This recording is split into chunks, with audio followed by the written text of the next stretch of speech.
Okay. Hi, today I'm going to read a few more of the poems from the book Bone Poems by Jeff Moss. It's illustrated by Tom Lee.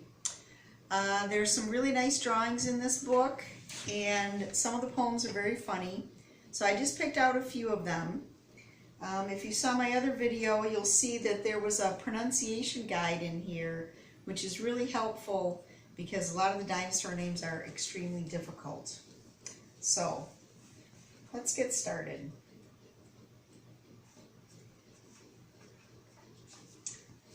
The first one that I'm going to read is called Eating Problem Number 1, and it's the Apatosaurus.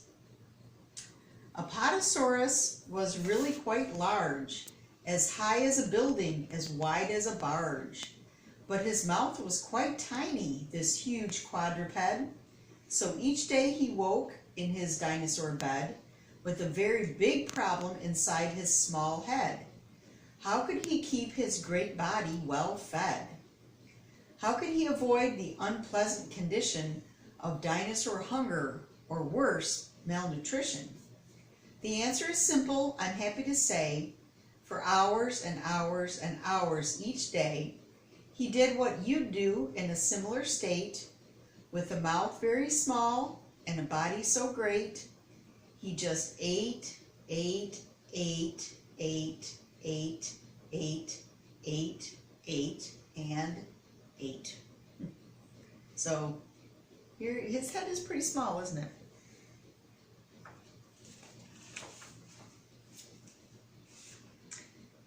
Let's see. The next one is called Bye Bye Brontosaurus. Forever scientists began studying Ever since scientists began studying dinosaurs, one of their favorites was the Brontosaurus. Now there is no Brontosaurus anymore. Here's what happened. For years, scientists kept finding Brontosaurus bones. They kept talking about Brontosaurus this and Brontosaurus that and Brontosaurus blah blah. Till one day they discovered that the bones of the Brontosaurus were the same as some bones from a different dinosaur they had discovered earlier. They had called this other dinosaur Apatosaurus. Well, it turned out that Brontosaurus and Apatosaurus were one and the same dinosaur. So even though for years and years everybody had been talking about Brontosaurus this and Brontosaurus that and Brontosaurus blah blah, the scientists said, from now on, all the dinos we used to call Brontosaurus are going to be called Apatosaurus. Stop and think about that. It's kind of like all your life her name was Jane, and everyone said, hi Jane, and goodbye Jane, and clean your room Jane, and what's your favorite song Jane? And then one day they said, you know what Jane, from now on your name is Bill. It's a good thing Brontosaurus are extinct, otherwise they would probably be very confused. And here they have the dino picture. They've crossed out the Brontosaurus and put Apatosaurus. And if you notice, this one doesn't have any specific rhymes in it. So not all poems have to have rhymes. More like a free verse kind of a thing. So here's eating problem number 2, which is the Brachiosaur. Brachiosaurus. Brachiosaurus stood 40 feet tall, but the teeth that he had couldn't chew well at all. He'd chomp off some leaves, but he'd swallow them whole, which isn't much good when digestion's your goal. Yet, Brachiosaurus was sly as a fox. To help with this problem, the big guy ate rocks. That's right, I said rocks. No, he wasn't a dummy. Those rocks helped him grind up the leaves in his tummy. So next time a science test asks you the question, name someone who eats rocks to help with digestion, say Brachiosaurus, and you'll be a winner. The guy who eats rock burgers each night for dinner. So we've got the little guy serving the rocks The rocks are got little condiments here, just in case you need some mustard on your, rock or something. I don't know. This is one of my favorites. This one is Pachycephalosaurus, a thick-headed reptile with a skull hard as stone, a very small brain neath a huge piece of bone. When he got angry at something you said, Packy would butt you with his big bony head. Now, sorry to say, when you're a head butter, eventually one thing will lead to another. And as a result of persistent head butting, a dinosaur's brain may become good for nutting.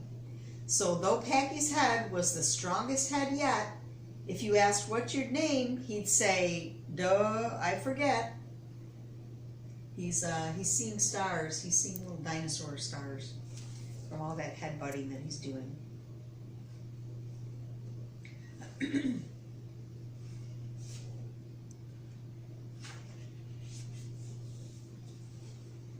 This one is called Incorrect. It's this one right here. A dinosaur cheerfully winked and said, I will not be extinct.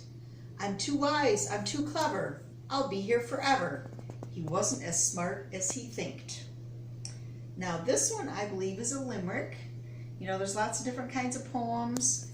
You've got, haikus that are about nature, and you've got the one that was just the free verse and some rhyme. This one has a specific thing. Each syllable is counted, and you have to make it be a certain number of syllables, and certain lines have to rhyme.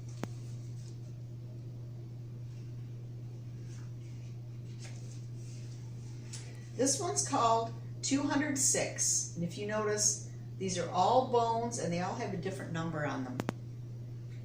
A grown-up human being has approximately 206 different bones in his or her body. Can you imagine then how many different bones a huge Tyrannosaurus Rex would have?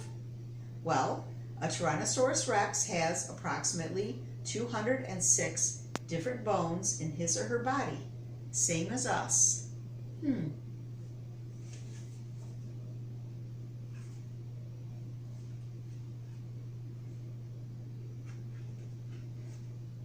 That's the last poem. I did want to talk to you about the inspiration for this book that Mr. Moss was saying was he lives in New York and he visits the American Museum of Natural History, and it's in New York City, and it has one of the largest and most important dinosaur collections in the world. And so if you ever get to New York, that might be a really good spot to go.